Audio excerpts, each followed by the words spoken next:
Hey everybody, Jeff, your executive gardener. Thanks for joining me for another episode. Hey, so we've had nothing but rain here. If you read the news in Texas and Houston, we've had nothing but rain for the last 2 or 3 weeks, and rain like that in buckets wreaks havoc on the garden. This episode is going to be about tomato plants and getting more effective, juicier, bigger tomatoes, and how to prune and top your tomato plants, the reasons to do it, the methods to do it, and the ultimate impact to your tomato plants. With all the rain that we've had here, the tomato plants have taken off. And if you don't get your tomato plants pruned and topped, most of the energy of the plant is going to go toward the leaves, the sucker growth, which I'll show you in a little bit, versus the actual fruit. So we're going to show you here, if you live in an area that gets a lot of rain like we do here, or any other area, how to effectively get better tomatoes. Hang tight and I'll give you an up-close view. So this is an up-close view of one of my tomato plants, and I believe it's an indeterminate value, an indeterminate tomato plant versus a determinate.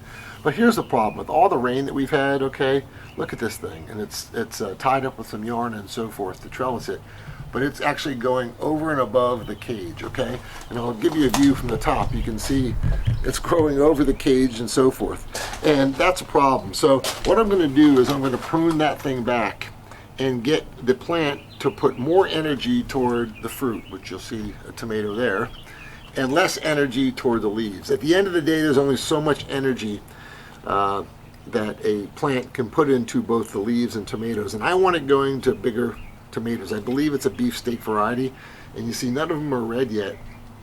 But so what I'm going to do, you see the before, I'll show you the after of what the tomato plant looks like, and I'll give you some hints of the 3 or 4 methods you can do to effectively prune your tomato plants.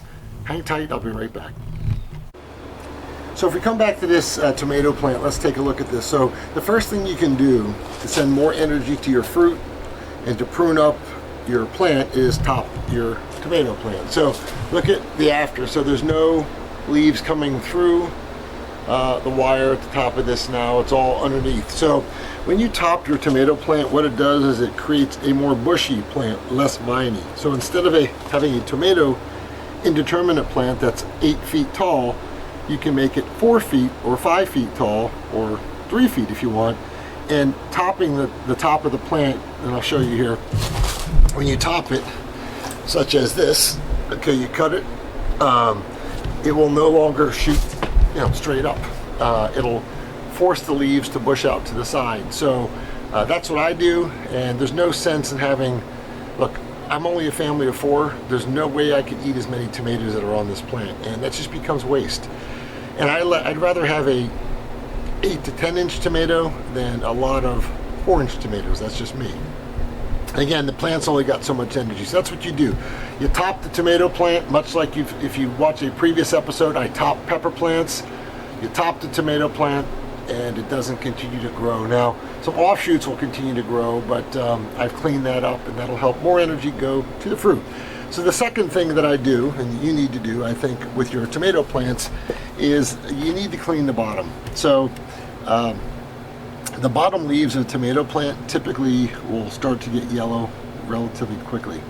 And I've already pruned some yellow leaves off, but when the leaves turn yellow, one of 2 things can happen.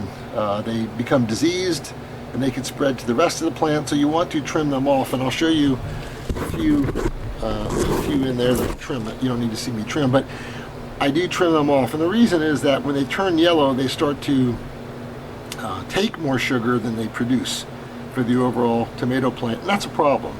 So the other thing too that I recommend, and again, if you get rid of those, you have less chance of disease, more energy going toward that tomato and other tomatoes on this plant. So the other thing I like to do, again, is you don't need all this foliage here. Any leaf that you see on a tomato plant near the bottom that faces down, so let's take a look at this. This thing is facing down. I'd get rid of it, okay? Just get rid of it. I got one over in this tomato plant. Get rid of it. You don't need anything, because eventually those, again, the leaves are taking up energy of the plant. You don't need them. I want the energy going. So what I'd recommend you do is around the entire perimeter of the tomato plant is trim all downward facing leaves. They're just not needed. This plant's got enough leaves to create photosynthesis for the plant. You don't need the ones at the bottom that really don't get much sun, but do soak up key nutrients for the plant. Again, I want energy going to the tomato, not the leaves. So I guess the other thing that I'd mention, and I did not do this, and I do not have the time to do it, is you can trim your suckers. I am one that leaves the suckers on the plant, because if I'm going to top the plant at the top, it's going to create side shoots. Some of those side shoots that come off the main stems will be suckers. And as long as I keep the other things in control, like I talked about, like the bottom leaves and top leaves, I'm actually okay with the suckers, because I think enough energy goes to the fruit. So if anybody is wondering what a sucker is, I'll show you real quick. So if you look at this plant, you'll see it's anytime the main stem here has an offshoot, and then in between you'll see there's a, focus in here, there's a little leaf that's growing. That's what a sucker is, and all you simply do is pinch it off and you get rid of the sucker. So here's a perfect example. Here's the main stem, an off branch, and you see a sucker actually grew. So out of here, I didn't trim that.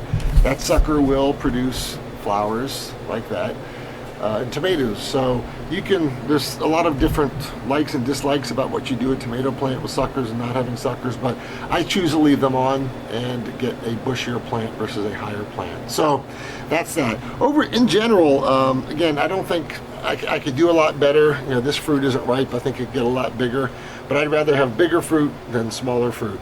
And again, there's only so much energy in the plant. Focus on trimming your leaves, topping your plant, get rid of all yellow leaves, and I think you'll be very happy if you like someone that likes those big 8 to 12 inch tomatoes on your plant. Other than that, again, I don't have much disease on this plant, which is kind of surprising given the fact that we've had no less than 30 inches of rain the past 3 or 4 weeks.